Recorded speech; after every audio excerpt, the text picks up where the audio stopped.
द्रौपदी स्वयंवर के पहले विदुर को छोड़कर सभी पांडवों को मृत समझने लगे और इस कारण धृतराष्ट्र ने शकुनी के कहने पर दुर्योधन को युवराज बनाया। द्रौपदी स्वयंवर के तत्पश्चात दुर्योधन आदि को पांडवों के जीवित होने का पता चला।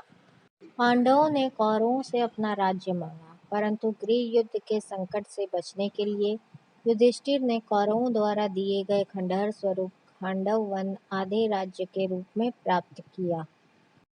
पांडवों की पांचाल राजा द्रुपद की पुत्री द्रौपदी से विवाह उपरांत मित्रता के बाद वे काफी शक्तिशाली हो गए थे।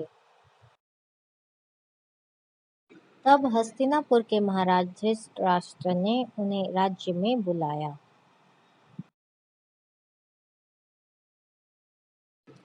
धृतराष्ट्र ने को संबोधित करते हुए कहा, हे कुंती पुत्र, अपने भ्राताओं के संग जो मैं कहता हूँ सुनो। तुम खांडव प्रस्थ के वन को हटाकर अपने लिए एक निर्माण करो, जिससे कि तुम में और मेरे पुत्रों में कोई अंतर ना रहे। यदि तुम अपने स्थान में रहोगे तो तुमको कोई भी क्षति नहीं पहुंचा पाएगा।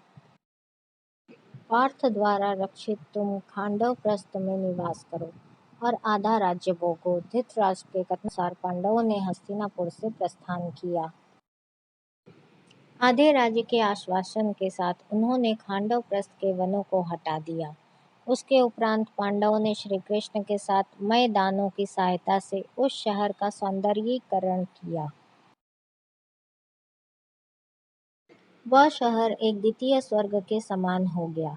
उसके बाद सभी महारथियों व राज्यों के प्रतिनिधियों की उपस्थिति में वहां श्री कृष्ण द्वैपायन व्यास के सानिध्य में एक महान यज्ञ और गृह प्रवेश अनुष्ठान का आयोजन हुआ। उसके बाद सागर जैसी चौड़ी खाई से घिरा स्वर्ग गगनचुंबी चहारदीवारी से घिरा व चंद्रमा या सूखे मेघों जैसा श्वेत वह नगर नागों की राजधानी भोगवती नगर जैसा लगने लगा। यहाँ की सड़कें चौड़ी और साफ थीं, उन पर दुर्घटना का कोई भय नहीं था। भव्य महलों, अट्टालिकाओं और प्रासादों से सुसज्जित यह नगरी इंद्र की अमरावती से मुकाबला करती थी। इस कारण ही इसे इंद्रप्रस्थ नाम दिया गया था। इस शहर के सर्वश्रेष्ठ भाग में पांडवों का महल स्थित था। इसमें कुबेर के समान खजाना और भंडार थे, इतने वैभव से परिपूर्ण, इसको देखकर दामिनी के समान आंखें चौंधिया जाती थीं। जब शहर बसा तो वहाँ बड़ी संख्या में ब्राह्मण आए, जिनके पास सभी वेद शास्त्र इत्यादि थे। वो सभी भाषाओं में पारंगत थे। यहाँ सभी दिशाओं से बहुत से व्यापारीगण पधारे। उन्हें यहाँ व्यापार कर संपत्ति मिलने की आशाएं थीं। बहुत से कारीगर वर्ग के लोग भी यहाँ आकर बस गए। इस शहर को घेरे हुए कई सुंदर उद्यान थे, जिनमें असंख्य प्रजातियों के फल और फूल इत्यादि लगे थे। इनमें आम्र, अमरतक, कदम, अशोक, चंपक, पुन्नग, नाग, लकुचा, पनास, सालस और तालस के वृक्ष थे। यहाँ कई सरोवरों में बहुत से जलीय पौधों की भी भरमार थी। यहाँ रहकर शहर को भोगकर पांडवों की खुशी दिनों दिन बढ़ती गई थी। भीष्म पितामह और धृतराष्ट्र के अपने प्रति दर्शित नैतिक व्यवहार के परिणाम स्वरूप पांडवों ने खांडवप्रस्थ को इंद्रप्रस्थ में परिवर्तित कर दिया।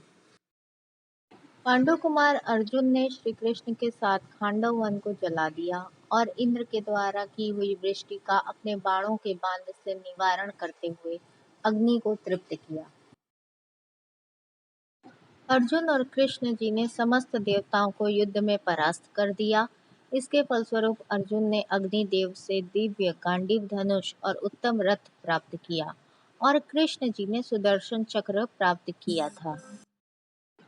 उन्हें युद्ध में भगवान कृष्ण जैसे सारथी मिले थे तथा उन्होंने आचार्य द्रोण से ब्रह्मास्त्र आदि दिव्य आयुध और कभी नष्ट न होने वाले बाण प्राप्त किए थे।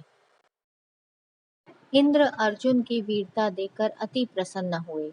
इंद्र के कहने पर देवशिल्पी विश्वकर्मा और मैदानों ने मिलकर खांडव वन को इंद्रपुरी जितने भव्य नगर में निर्मित कर दिया, जिसे इंद्रप्रस्थ नाम दिया गया। जय श्री कृष्ण।